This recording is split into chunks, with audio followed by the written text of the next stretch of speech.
Police व्यवस्था के बारे में बात करके मैं अपनी बात खत्म करता हूं। मेरे को वो लगता है कि पुलिस ऑफिसर होने के नाते पुलिस के बारे में बोलना बहुत जरूरी है मेरे लिए। पुलिस के बारे में हिंदुस्तान के अधिकांश लोगों के बीच में एक छवि बनी हुई है, वो ये कि पुलिस वाले करप्ट हैं, पुलिस वाले हर बात पे परेशान करते हैं, पुलिस वाले हर चीज में टांग अड़ाते हैं, और पुलिस वाले बेसिकली इस समाज में एक अलग टाइप का माहौल बनाकर जी रहे हैं।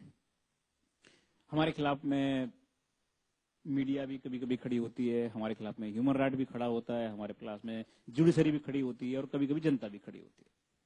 तो कभी कभी मुझे लगता है कि हम आखिर किसके लिए काम कर रहे हैं पता ही नहीं चल रहा है हमको। कभी कभी हमको लगता है कि सच में हमको गलत काम तो नहीं कर रहे हैं, पर बाद में मेरे बहुत गहराई सोचने के बाद लगता है कुछ तो हस्ती है कि हम मिट नहीं रहे हैं, कुछ तो हस्ती है हमारे अंदर जो जिसकी जरूरत इस देश को, समाज को है।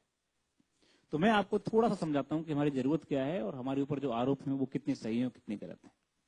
पहली बात तो ये है कि हम जिस समाज से आ रहे हैं वही समाज से आप आ रहे हैं, अलग से नहीं है। तो हमारे अंदर भी ऐसे लोग जरूर होंगे हैं जो कि पैसे और लालचों के पीछे पड़े हुए हैं, जिस कारण से हम बदनाम हो रहे हैं।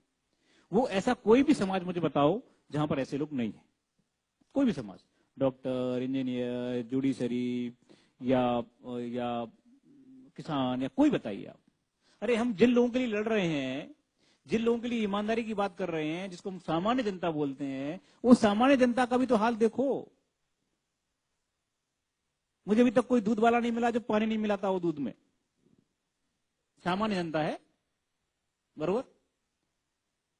ट्रेन में 10 साल के बच्चे को 5 साल का बच्चा बताकर टिकट न लेने की परंपरा हिंदुस्तान की पहली परंपरा है। बाथरूम में हम मग नहीं रख पाते अपने हिंदुस्तान में, किसके? ट्रेन के बाथरूम से। तो जिन लोगों के लिए हम लड़ रहे हैं, जिनको हम सामान्य व्यक्ति बना रहे हैं, वहां भी बहुत सारी बेईमानी की प्रॉब्लम्स हैं। उसी दिन से शुरू हो जाती हैं जब आप पैदा होते हैं। तो जिस दिन आप पैदा होते हैं उसी दिन वो नर्स बोलती है लड़का हुआ है, दो 500 रुपया।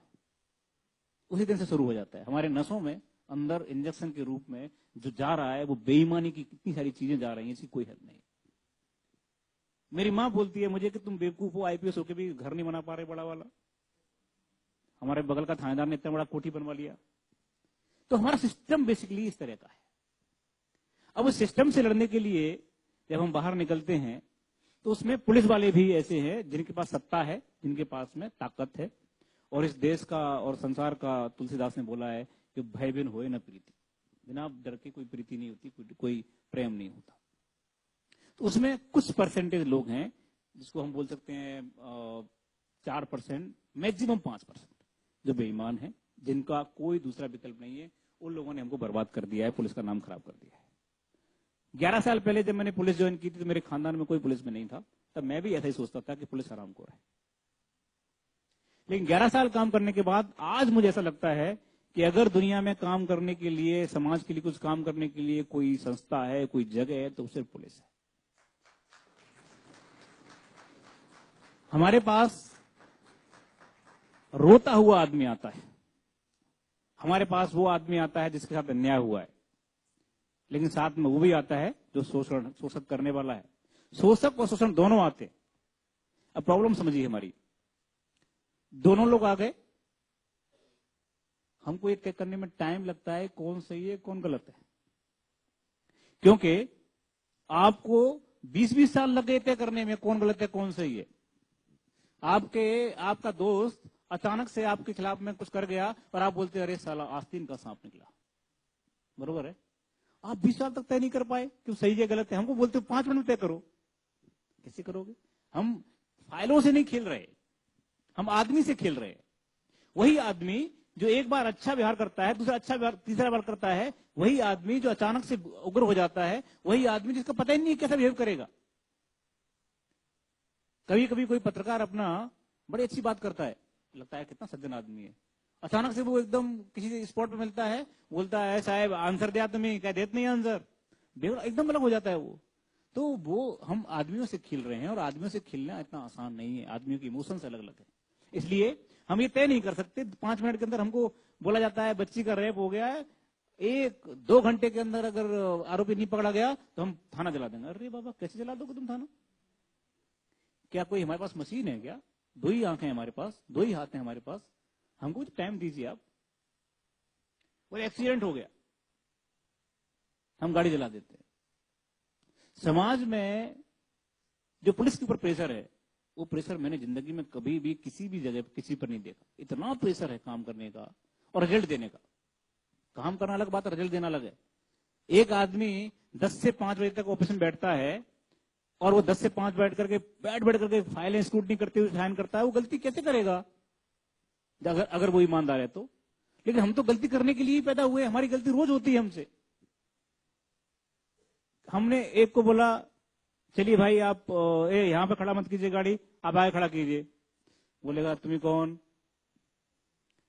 हम बोलेंगे उसे कि मैं या ठिकाणी मध्ये शिपाई आहे, माझ्या बक्कल नंबर ऐसा ऐसा है आणि माझं नाम ऐसा ऐसा है, तुम्ही गाड़ी जरा प्लीज जरा आगे करा। कौन मानना रामजी बाप सांगा? कोई नहीं मानता। वो क्या बोलेगा, अरे रुकना यार थोड़ी देर में हटा रहा हूं गाड़ी। इसलिए क्या बोलना पड़ता है, गाड़ी हटा। तो ये आवाज का अंतर है। अब बोलेंगे आप बोलेंगे साहब पुलिस को बोलने का तमीज नहीं है। पुलिस बोलती है, ऐसे बोलती है पुलिस, देखिए हम पढ़े लिखे हैं। अरे बाबा क्या करें हम, हमारा पाला ही रोज ऐसे लोगों से पड़ रहा है। हम पे एक और आरोप है कि आप थाने में आए हुए जो आदमी एप्लीकेशन दे रहा है उसी से क्वेश्चन पूछते हैं। बरोबर है ना? वो क्या करें, थाने में देने वाला रिपोर्ट में से 20 में से 2 केस ऐसे आते हैं जिसमें वही आरोपी मर्डर करने वाला निकलता है। हमारी जिंदगी का आधार क्या है, हमारी ट्रेनिंग का आधार क्या है? शक। अगर शक नहीं होगा, अगर शक से बात नहीं करेंगे हम, तो हम कुछ नहीं पकड़ पाएंगे। कैसे? कभी तुमने सोचा है कि वो फलाना वो बोलता है कि फलाने प्लेटफॉर्म पर 4 केजी RDX सापड़ला। कैसे सापड़ला? वो कर्मचारी जा जाकर शक करता है, क्या है इसमें, बता इसमें क्या है, तू कह रहा है। हर आदमी पे शक करना है हमको। हमारी ट्रेनिंग शक की है, तो उसमें ऐसी बुरा मानने की बात क्या है? हम बोलते हैं सब सिक्योर होना चाहिए, पुलिस की कमजोरी हो गई, वहां पर ये हो गया, यहाँ पर ये हो गया। पुलिस क्या कर रही थी? सो रही थी क्या, बैठ रही थी, खा रही थी क्या?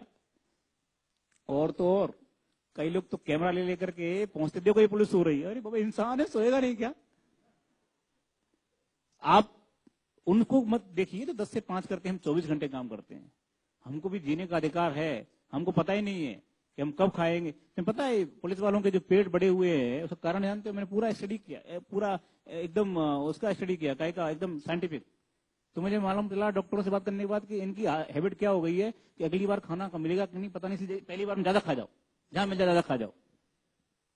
तो ऐसी सिचुएशन में मेरे पास वानखेड़े स्टेडियम है ये वाला, जहां मैच होते हैं, क्रिकेट मैच। तो मैं सिक्योरिटी के लिए जब लोगों को लगाता हूं तो चेक करने में लोग बोले हमें आतंकवादी है। चेक होना नहीं चाहता आदमी हिंदुस्तान में। हाँ, अमेरिका जाएगा तो चुपचाप बेल्ट निकाल देगा, सब निकाल देगा, 2 घंटे खड़ा रहेगा। लेकिन यहां नहीं चेक होगा। गाड़ी हर एक वीवीआईपी की और वीआईपी की भी एकदम एंड तक जाना चाहिए। और एक हाथ बार ऑफिसर या कोई बड़ा आदमी मान भी जाएगा, लेकिन उनकी बीवियां नहीं मानती। गाड़ी एकदम एंड तक जाना चाहिए। वो कौन, आप सिक्योरिटी की बात कर रहे हैं तो हमको करने दीजिए ना काम अपना। जिसको रोकेंगे वो बोलेगा मला माहित, तुम्हारा माहित नहीं कौन है हमें। जिसको बोलेंगे बोलता है तुमचा अच्छा नंबर सांग, तुमचा बिल्ला सांग, तुम्हाला सस्पेंड करतो। अरे क्या समाज है? समाज में अगर आप सम्मान देंगे पुलिस को तो सम्मान पुलिस भी देगी आपको। जब आप ही सम्मान नहीं दे रहे, हर एक आदमी बोलता है मैं एडवोकेट हूं, हर आदमी बोलता है मैं ये हूं, मैं वो हूं, तो इस चक्कर में क्या हो रहा है, समाज में पुलिस की जो लैंग्वेज है वो रफ हो रही है, खराब हो रही है। दूसरी बात जो करप्शन की बात है, मैं आपको यकीन के साथ कहता हूं, आंकड़ों के साथ कहता हूं, पुलिस से ज्यादा करप्शन दूसरे डिपार्टमेंट्स में है। लेकिन हमारा क्यों बाहर है, क्यों आपके सामने पहुंच रहा है? क्योंकि हम वर्दी पहने हुए हैं, हमारे पास नाम लिखा हुआ है। ये मैं अगर यहां से वहां तक जाते समय किसी से 500 रुपए लूंगा तो 50 लोग देखकर बोलेंगे ये साहब गए थे, ये मनोज कुमार शर्मा थे। लेकिन कोई सिविलियन जाएगा तो पता ही नहीं चलेगा कौन गया, कहां से गया, कैसे गया। दूसरी बात, दूसरे डिपार्टमेंट्स को सरकार पैसा देती है, जाओ फलाने गांव में 20 कुआं खोदो फ्री में, बरोबर। तो वो 10 कुआं खोदेगा, 10 का पैसा खा जाएगा, तो 10 का जिसका खुद गया है वो अच्छा बोलने वाला है ना। 10 को तो पता ही नहीं है कि मेरे लिए भी आया था। हमारे साथ दिक्कत क्या है कि हम जो पैसे डिमांड कर रहे हैं वो चलते हुए रोड वाले कर रहे हैं, तेरा चालान करते हैं, तेरा ये करते हैं, इसलिए हम लोग बदनाम ज्यादा है, देखते ज्यादा है। लेकिन हकीकत ऐसी नहीं है। हकीकत ऐसी है कि महाराष्ट्र में कम से कम 80 से 85% पुलिस वाले दिन रात काम करते हैं, हर समय काम करते हैं, मेहनत से काम करते हैं, और इसीलिए आप देखिए बड़ी बड़ी समस्याओं को सुलझाते हैं।